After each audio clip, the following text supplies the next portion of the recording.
Supreme court ने योगी सरकार के इस आदेश पर रोक लगा दी है जिसमें गैर मान्यता प्राप्त और सरकारी सहायता प्राप्त मदरसों में पढ़ने वाले गैर मुस्लिम छात्रों को सरकारी स्कूलों में ट्रांसफर करने का निर्देश जारी किया गया था। उत्तर प्रदेश सरकार के इस आदेश के खिलाफ जमीयते उलमाए हिंद ने याचिका दायर की थी। उत्तर प्रदेश सरकार का यह आदेश राष्ट्रीय बाल अधिकार संरक्षण आयोग यानी एनसीपीसीआर की रिपोर्ट पर आधारित था।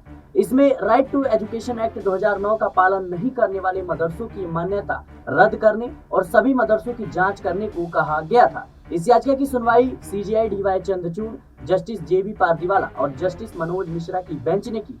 इस दौरान कोर्ट ने कहा कि इस मामले को लेकर नोटिस जारी किया जाए। इसके अलावा एनसीपीसीआर के 7 जून, 25 जून और 27 जून को जारी रिपोर्ट और इसके बाद उठाए गए सभी कदमों पर रोक लगाई जाती है। राष्ट्रीय बाल अधिकार संरक्षण आयोग यानी एनसीपीसीआर ने हाल ही में अपनी एक रिपोर्ट में कहा था कि जब तक मदरसे शिक्षा के अधिकार अधिनियम का अनुपालन नहीं करते तब तक उन्हें दिया जाने वाला फंड बंद कर देना चाहिए।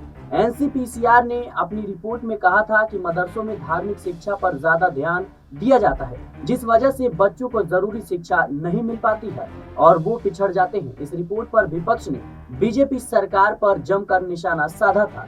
इस दौरान सपा प्रमुख अखिलेश यादव ने भाजपा पर अल्पसंख्यक संस्थानों को चुनिंदा तरीके से निशाना बनाने का आरोप लगाया था। इसके बाद एनसीपीसीआर के अध्यक्ष प्रियांक ने कहा था कि उन्होंने कभी भी ऐसे मदरसों को बंद करने की मांग नहीं की थी, बल्कि उन्होंने सिफारिश की थी कि इन संस्थानों को दी जाने वाली सरकारी फंडिंग बंद कर देनी चाहिए, क्योंकि ये गरीब मुस्लिम बच्चों को शिक्षा से वंचित कर रही हैं। फिलहाल के लिए इस रिपोर्ट में इतना ही। देश और दुनिया की तमाम खबरों के लिए बने रहे नेशनल पॉलिटिकल पैकेज।